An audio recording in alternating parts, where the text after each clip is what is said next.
रमता राम जपो रे प्राणी, अब तो सुन ले राम कहानी।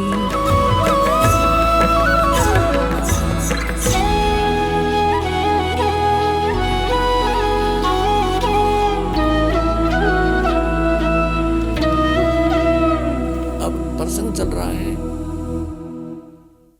कि आज तक हमें परमात्मा की जानकारी यथार्थ रूप में नहीं हुई। एक शेख फरीद नाम का मुसलमान धर्म में उत्पन्न एक पुण्यकर्मी प्राणी था। पुण्यात्माओं, हम आज से नहीं जन्म मर रहे, असंख्य जन्म हो गए और इस चतुर्युगी में हम सतयुग से लेकर आज तक जन्मते मरते रहे। और इस कलयुग से पहले हम अलग, ना कोई मुसलमान था, ना हिंदू था, ना सिख था, ना ईसाई था। सब वैदिक धर्म को मानने वाले होते थे, वेदों अनुसार ओम नाम का जाप करते थे और कोई साधना वो सर्व यज्ञ हवन आदि करते थे, 500 यज्ञ किया करते थे। अब हमारे आपस में संस्कार एक दूसरे के मिक्स हैं। आज कोई हिंदू धर्म में जन्मा है तो कल मुसलमान धर्म में जन्म ले सकता है। आज कोई मुसलमान धर्म में कट्टर हुआ बैठा, कल मृत्यु होगी, उसके बाद वो हिंदू धर्म के अंदर जन्म ले सकता है। ईसाई के भी ले सकता है। ईसाई भी की मृत्यु के बाद ईसाई भी यहाँ आ सकते हैं हिंदू धर्म में, और सिख धर्म में भी जा सकते हैं। तो कहने का भाव यह है कि हमने अपनी बुद्धि को बहुत ऊपर उठाना पड़ेगा, तब हम इस काल के जाल से निकल पाएंगे। तो पुण्यकर्मी प्राणी शेख फरीद बचपन से ही परमात्मा में उसकी श्रद्धा बनी, पिछले संस्कार प्रबल थे उसके लिए थोड़ा सा कथा सुनाते हैं कि वो शरारती बहुत था, उलाने बहुत लाता था, गांव में जाकर के दूसरे बच्चों के साथ झगड़ा कर देता था, किसी को कुछ छेड़छाड़ कर देता था आपस में बच्चों के साथ, या किसी के घर में घुस के उनका कोई बर्तन उठपटंग कर देता था, उलाने आते थे। उसकी माता बहुत तंग होगी, उसने सोचा अब क्या करूं, इसको कैसे शांत करूं। तब उसने एक दिन सोचा कि इसको कहती हूं कि बेटा तू नमाज कर ले। शेख फरीद की माता ने कहा कि बेटा तू नमाज करा कर। छोटा ही बालक था, 3-4 वर्ष का। कहने लगा क्यों, मैं क्यों करूं नमाज, मुझे क्या मिलेगा। और वो उसका फेवरेट फ्रूट था खजूर, जो है वो खजूर बहुत खाता था, उसको बड़ा पसंद थे। उसने कहा, माँ ने कहा बेटा अल्लाह तुझे खजूर देगा। कि सचमुच? कहा प्रतिदिन, हाँ प्रतिदिन देगा। वो कहने लगा माँ बता फिर कैसे करते नमाज। न बोली डट जा, कोई समय होता है नमाज करने का, मैं बताऊंगी, इतना बैठ जा। वो इतना बैठा रहा। अब माँ ने सोचा मेरा काम करने का समय है, इसने ला दूं नमाज करन, और तू काम कर लेगी इतनी ना, तो कह पता नहीं क्या उलाने लाओगा। उसने एक कपड़ा बिछाया और कहा बेटा ऐसे मत्था टेक ले और यूं कहता रहे अल्लाह मुझे खजूर दे, अल्लाह मुझे खजूर दे, यही नमाज है। तो और तो उसके याद क्यों होती बालक के। जब उसने वो काफ़ी देर करता रहा, उसकी मम्मी ने क्या किया, एक पत्ते में खजूर लपेट के, थोड़ा सा खजूर 2 पत्तों में उस कपड़ा बिछा रखा था, उसके नीचे रखे ही। और जब सारा काम कर लिया, जब कहने लगी बेटा आंख खोल दे बाजा, वो उठा, उसने देखा इधर उधर, कहने लगा माँ अल्लाह ने खजूर तो दिया ही नहीं, मैं नहीं करूँ आज के बाद बिल्कुल भी। उसकी माँ ने कहा बेटा अल्लाह ऐसे सरेआम थोड़ा ही देता है, वो तो गुप्त देता है बेटा, देख कहीं रख गए होंगे आसन के नीचे। उसने कपड़ा उठाकर देखा तो रखा मिला, खावर कूद खा लिया, वाह जी वाह। फिर कहता माँ अब फिर बता कब करनी है वो नमाज। एक दिन क्या हुआ कि माता ऐसे प्रतिदिन उसको बैठा दे, वो ऐसे ही बिल्कुल दर्द होकर 2-2, 3-3 घंटे उठे को नहीं। एक दिन उसकी माता वो खजूर रखना भूल गई और उसने कह दिया आजा बेटा। वो उठ गया, उसने उठाकर पल्ला देखा, खजूर वेजिटीज रखे जैसे पहले रखती थी उसकी माँ। अब फिर उसकी माँ के भी याद आ गया कि आज तो मेरे से गलती होगी, यू कभी नहीं कराए विसा नालायक से, आज इसको खजूर मिले नहीं। तो उसी समय वो खजूर खाता हुआ आ रहा था। उसकी माँ ने कहा बेटा ये खजूर कहाँ से लाया तू? अल्लाह रोज देता है मुझे। कहने लगी कहाँ था ये खजूर? वहीं जहाँ पहले रखते थे, आज दिखाऊं, एक पत्ता तुम्हें छोड़ के आया हूँ नीचे वाला। अब जाकर देखा सचमुच खजूर जो के तू। उसकी माँ तो हैरान रहेगी कि हे परमात्मा बड़ी सुनी ना, तो आज के बाद तो कभी नहीं करो नमाज। कहने का भाव ये है कि कहते हैं पिछली तब से होते हैं पूर्ण हंस मुराद।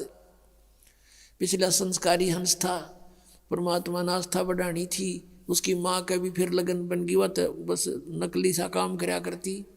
उस दिन के बाद उसकी माँ का भी दृढ़ विश्वास हो गया भगवान है, अल्लाह है कहीं पर।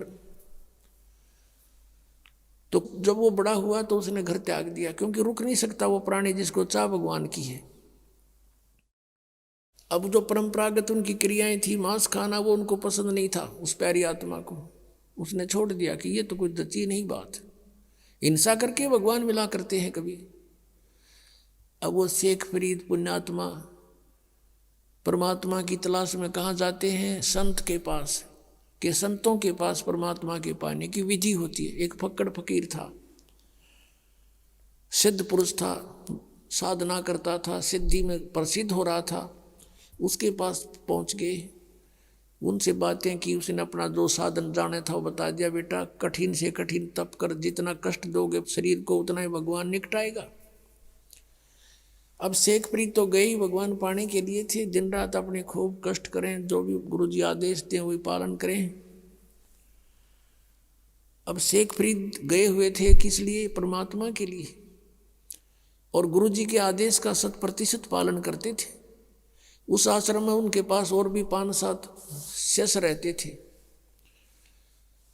और शेख फरीद के जाने के बाद उनके गुरुदेव की उस बच्चे में वो ज़्यादा प्रिय लगने लगा, क्योंकि वो हर कार्य को उनकी इच्छा अनुसार करता था। ऐसे बैठा रहता था या खड़ा रहता था जब तक आज्ञा नहीं होती थी। उनके गुरुजी अधिकतर उसी से सेवा लेते थे।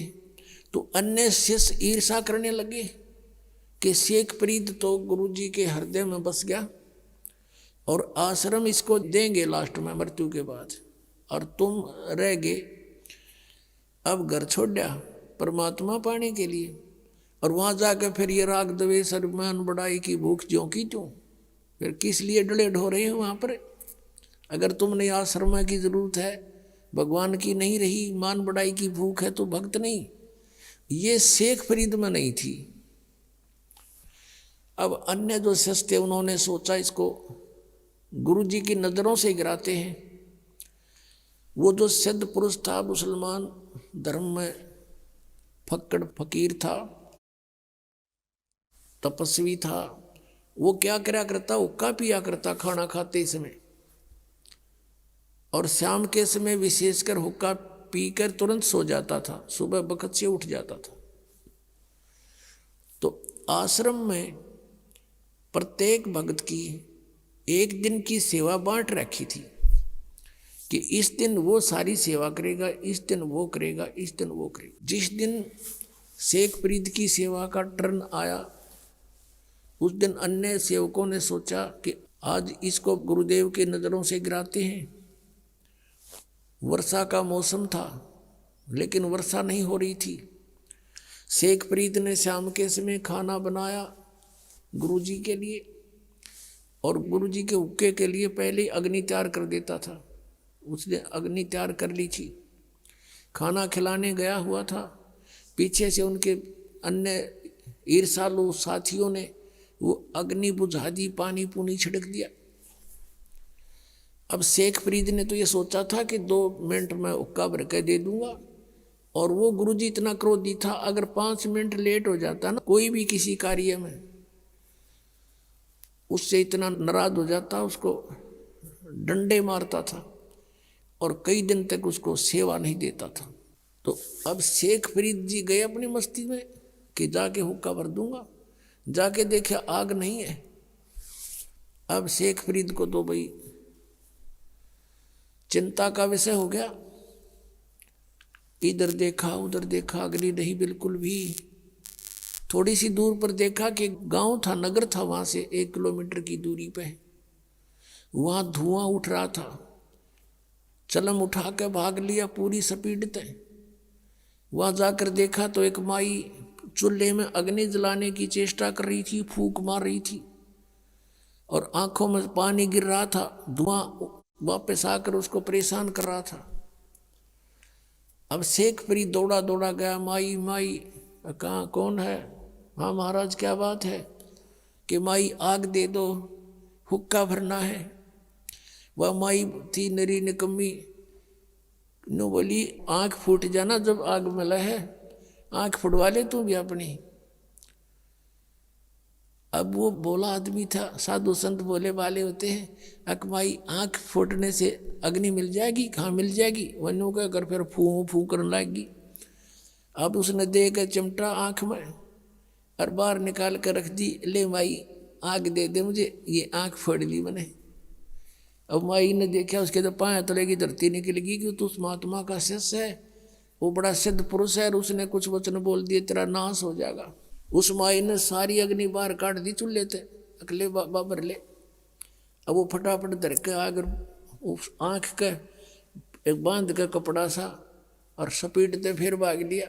उधर से गुरुजी ने आवाज लगाई, रे शेख फरीद, रे फरीद कित मर गया। तीसरी आवाज जब लगाई, जब 2 एकड़ की दूरी से आवाज करी, आ गया गुरुजी, आ गया गुरुजी।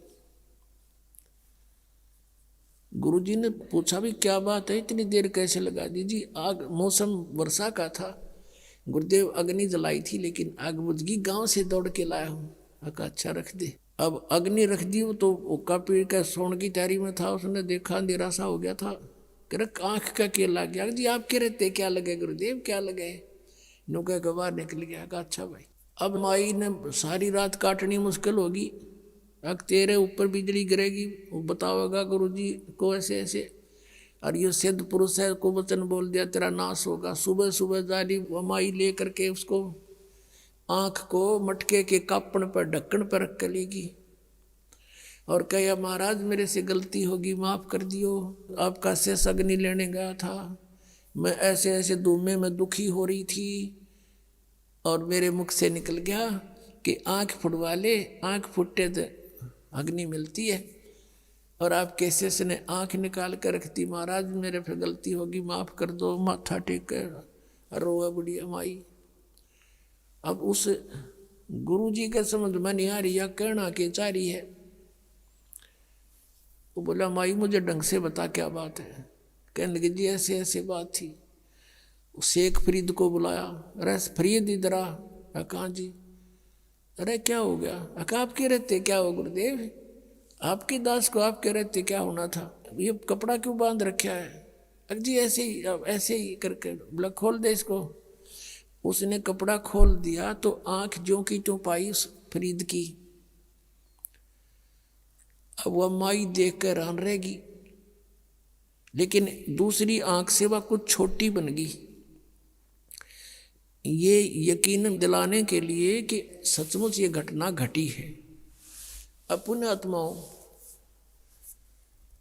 ऐसे सिद्ध पुरुष और ऐसे करामात दिखा देते हैं तो फिर उसके ऊपर शंका हो किसने?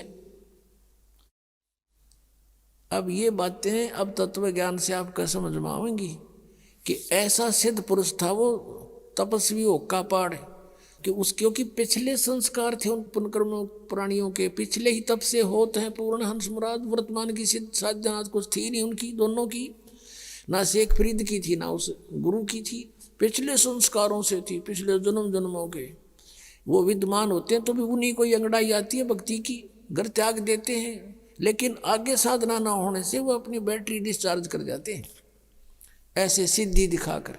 अब सब जगह आस पास चर्चा का विषय हो गया, उस महाराज की वाह वाह होगी कि एक बालक की ऐसे ऐसे आंख भी पूरी कर दी उसने। सारी जनता आसपास की पूजन लायक गिर, वो महात्मा सिद्ध पुरुष और सुप्रीम वो हो गया वहाँ का संत। अब कुछ दिनों के बाद क्या हुआ कि उसकी मृत्यु होगी। मृत्यु के उपरांत शेख फरीद ने वो आश्रम त्याग दिया। सोचा साधना करनी है, गुरुजी ने कहा कठिन तप करो, भगवान निकटावेगा, उसके दीदार हो जाएगा। शेख फरीद तो परमात्मा पाने के लिए घर से निकला था, और भगवान ना मिला तो इस मनुष्य शरीर का बनेगा क्या, मैं करूँगा क्या इस मिट्टी का, ये सोचकर गुरुजी के आप बताए अनुसार घोर तप शुरू कर दिया। एक वृक्ष की मोटी टहनी कुएं के ऊपर से गई हुई थी। उसने सोचा बहुत साधना कर ली, वैसे करता हूँ। ऊपर रस्सा बांध लिया वृक्ष के और अपने पैरों में बांध लिया दोनों में, और शेष रस्सा नीचे को लटका दिया और उल्टा लटक गया। अब 12 वर्ष तक उसने उल्टा लटक के कई घंटों कुएं में साधना की, और 12 वर्ष के अंदर 50 किलो अन्न खाया था शेख फरीद ने। 50 किलो 12 वर्ष में। यदि 10 ग्राम भी हम सोच कर चल रहे हैं तो एक महीने की भी 10 ग्राम तो होता भी कुछ को ना, 100 ग्राम माने तो भी एक महीने की ही 36 किलो हो जाती है। अपने आत्माओं, अब 12 वर्ष के अंदर 40 किलो अन्न खाया तो कैसा शरीर होगा उसका। अस्थि पंजर रह गया शेष। वो बाहर आकर के कभी कभी विश्राम करता था, परमात्मा की याद को कि उसमें तरफ में रहता था, और वो ऐसे लेटा हुआ था। कौव्या ने देखा कि ये व्यक्ति मर चुका है, वो उसके ऊपर आकर बैठ गए। शरीर पर कहीं मांस था ही नहीं। उन्हें सोची कौवों ने कि माथे पर बैठ कर इनकी आंख निकाल लेते हैं। तब वो थोड़ा सा मुंह खुला उसका, कहा कि भाई कौवो, मेरे शरीर पर कहीं मांस बचा हो, उस मांस को खा लो, मेरी आंखों को मत छुओ, इसको ना डिस्टर्ब करो, मुझे अल्लाह के दीदार की आशा है,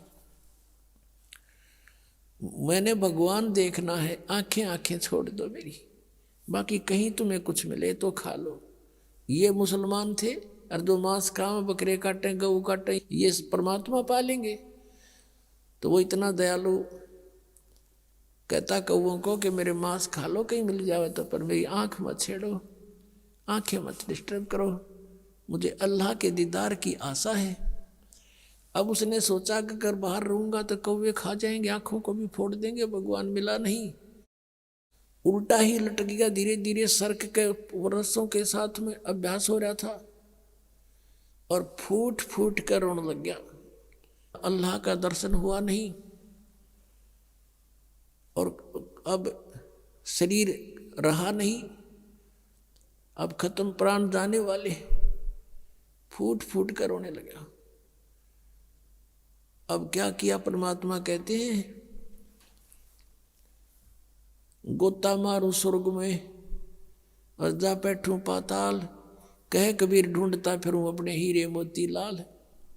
ये इस तरह के साधक पिछले जन्मांतरों में कभी परमात्मा के परमहंस रहे इस धरती पृथ्वी पर, लेकिन बीच में फिसल जाते हैं। उन्हीं में से शेख फरीद था। अब परमात्मा पहुंच गए वहां पर, उस कुएं पर खड़े हो गए और उसके रस्से को पकड़कर खींचने लगे, क्योंकि पहले कुएं बहुत गहरे होते थे, रस्से लंबे लंबे होते थे। ऐसे खींचने लगे बाहर को। शेख फरीद ने सोचा कोई शरारती आ गया पाली और मुझे डिस्टर्ब कर रहा है। और पहले भी ऐसे गवाले जो होते थे, भेड़ बकरियां चराने वाले, जो गंवार टाइप व्यक्ति, उनमें से कोई ना कोई बाबा जी उस संत के रस्से को पकड़कर ऐसे हिला देता था, और यूं बैठकर देखता था तमाशा। वो क्या कर लेता था, ऐसे सिर कर लेता था कि सिर में चोट ना आ जाए, और कभी कुएं के इधर लगता था जाके, कभी इधर। वो कुछ देर छेड़ कर चले जाते थे। पता था उसका कि किस किस के साथ लड़ूं, बच्चे हैं, करते रहेंगे। उन्हीं में से कोई और दूसरा उनको धमका देता था कि ऐसा मत करा करो संतों के साथ, तो कई दिन नहीं कोई आता था। अब शेख फरीद ने सोचा कि पहले तो ऐसे हिला लूका छोड़ जाते थे, आज यूँ ऐसा निकम्मा मिल गया, किसी ने बाहर निकाल लिया मैं। अब वो बाहर निकालते निकालते उल्टा लटका लटका कहता है, अरे भाई मुझे ना छेड़े, मुझे डिस्टर्ब ना करे, मैं अपना काम कर रहा हूं, तू अपना काम कर। परमात्मा ने कहा कि तू क्या कर रहा है यहाँ पर? ए भाई, मैं भगवान के दर्शन के लिए, परमात्मा को देखने के लिए, परमात्मा के पाने के लिए मैं साधना कर रहा हूँ। तो परमेश्वर कबीर देव जी ने कहा कि मैं हूँ अल्लाहु अकबर। अब ये बात सुनकर शेख फरीद के माथे पे चोड़ी पड़ी, कहने लगे भाई मजाक ना करें, आप अल्लाह नहीं हो सकते, क्योंकि अल्लाह तो निराकार है, वो तो बेचून है, अल्लाह दिखाई थोड़ी देता है। अब परमात्मा कहने लगा, भले आदमी फिर तू डरे डो इसमें, तू क्या कर रहा है? एक तरफ तो कहता मैं परमात्मा के दीदार के लिए प्रयत्न कर रहा हूँ, और परमात्मा निराकार बतावे तू, फिर क्यों डले डो रहा है इसमें? क्या फायदा तेरा इसमें ये साधना करने का जब वो निराकार है? क्या देखेगा उसका दीदार, क्या करेगा? अब क्या करे ना, गाम कर ज्ञान का तो चमका ऐसा लग गया करे, एकदम उसकी बुद्धि सेट होगी, मालिक खड़े सामने, उसको ये समझ में आ गई उस शेख फरीद के कि भाई अगर ये परमात्मा तो नहीं हो सकता, लेकिन परमात्मा का बाखबर जरूर है, यानी तत्वदर्शी संत अवश्य है। उसने उल्टा लटके लटके पैर पकड़ दिए कि महाराज मुझे भगवान का ज्ञान बता दे, मुझे अल्लाह की आवश्यकता है, अल्लाह के दर्शन करूंगा।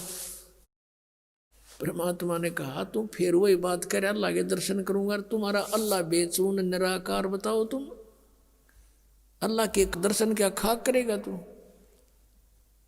अगर दर्शन करेगा तो अल्लाह साकार हुआ।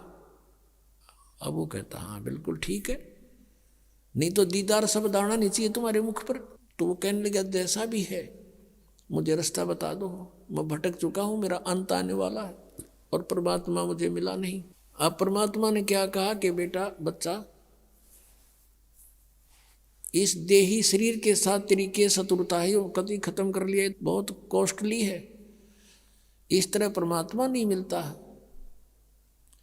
परमात्मा पाने का एक मंत्र है, जाप है, और भूखा रहने भगवान मिला नहीं, गना खाने से भगवान मिला नहीं, इतना भी नहीं खाना चाहिए कि अंगड़ाई टूटर जो माइया में दड़ी पक्का खा ले, और इतना कम भी नहीं खाना चाहिए कि कमर टेढ़ी हो जा के भक्ति करोगे। प्रथम अंजल संयम राखे, योग युगत सब सतगुरु भाखे, खाने पीने पर संयम बरते, हिसाब का खावे, इतना खावा जो घना नींद भी ना आवे और भूखा भी ना रहे और शरीर में फुर्ती स्फूर्ति बनी रहे। और ये साधना कर। फिर शेख फरीद को धीरे धीरे खाना खिलाया, फल खिलाए, फूल खिलाए, फिर धीरे धीरे खाना खाने लगा और फिर वो परमात्मा के साथ ही हो लिया।